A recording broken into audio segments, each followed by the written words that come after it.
जय श्री कृष्ण, जय राधे राधे। कार्तिक मास का 18वां अध्याय। देव ऋषि नारद जी ने कहा कि अब रौद्र रूप महाप्रभु शंकर अपने वीर गणों के साथ नंदी पर चढ़कर हंसते हुए युद्ध भूमि में आए। तब उनको आता हुआ देख करके उनके पराजित गण फिर लौट आए और फिर सिंहनाद करते हुए आयुधों से दैत्यों पर प्रहार करने लगे। भीषण रूपधारी रुद्र को देख दैत्य भागने लगे। तब युद्ध में अपने दैत्यों को परायमुख होते हुए देख करके जलंधर हजारों बाण छोड़ता हुआ भगवान शंकर जी की ओर दौड़ा। उसके शुंभ निशुंभ आदि वीर भी क्रोध से अपने होठों को काटते हुए भगवान शंकर की ओर दौड़े।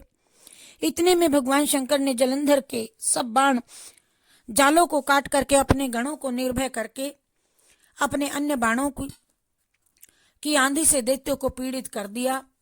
खड़गोरमा नामक दैत्य को अपने फरसे से मार डाला। बलाहक का भी सिर काट दिया। धसमर भी मारा गया और शिवगण चिसिका ने प्रचंड नामक दैत्य का सिर काट डाला। किसी को शिवजी के बैल ने मारा और किसी को कई अपने बाणों के द्वारा मारे गए। और ये देख करके जलंधर अपने शुंभ आदि दैत्यों को धिक्कारने लगा। भयभीत हो धैर्य देने लगा, पर किसी प्रकार का भयग्रस्त दैत्य दोबारा रणभूमि में आने को तैयार ही ना हुआ। दैत्य सेना ने पलायन किया और तब महाक्रोध जलंधर शिवजी को अपनी ओर ललकारने लगा। साथ ही उसने 70 बाण मार करके शिवजी को दग्ध कर दिया और तथा और भी बहुत से पहने बाणों का प्रहार किया। शिवजी उसके बाणों को काटते रहे, यहाँ तक कि उन्होंने जलंधर की ध्वजा, छत्र और धनुष भी काट दिया और फिर 7 बाण मार करके उसके शरीर को आघात पहुंचाया।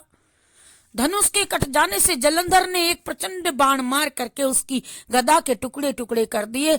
तब उसने समझा कि मुझसे अधिक बलवान है ये तो, अतः उसने गंधर्वी माया उत्पन्न कर दी। अनेक गंधर्व और अप्सराओं के गण उत्पन्न हो गए। वीणा और मृदंग आदि बाजों के साथ में नृत्य और गान होने लगा। इससे अपने गणों सहित रुद्र भी मोहित हो गए और उन्होंने युद्ध भी बंद कर दिया। और फिर तो काम मोहित जलंधर बड़ी शीघ्रता से त्रिनेत्र भगवान शंकर का रूप धारण करके वृषभ पर बैठकर पार्वती जी के पास में जा पहुंचा। उधर जब पार्वती जी ने अपने पति को आते देखा तो उसने अपनी सखियों के का भी साथ त्याग दिया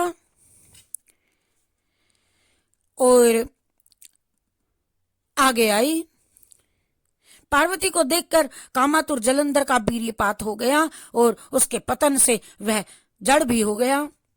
गौरी ने उसे दानव समझा और अंतर्धान होकर के उत्तर की ओर को मानस पर्वत पर चली गई। और पार्वती को न देख जब जलंधर फिर शिव जी की ओर लौटा, उधर पार्वती जी ने भगवान विष्णु को बुला करके दैत्य धन का सब कुछ कृत्य कह करके सुनाया और प्रश्न किया कि आप इससे अवगत हैं, जानते सब कुछ हो, आप अंतर्यामी हो। भगवान विष्णु ने हाथ जोड़ करके और सिर नवा करके उत्तर दिया,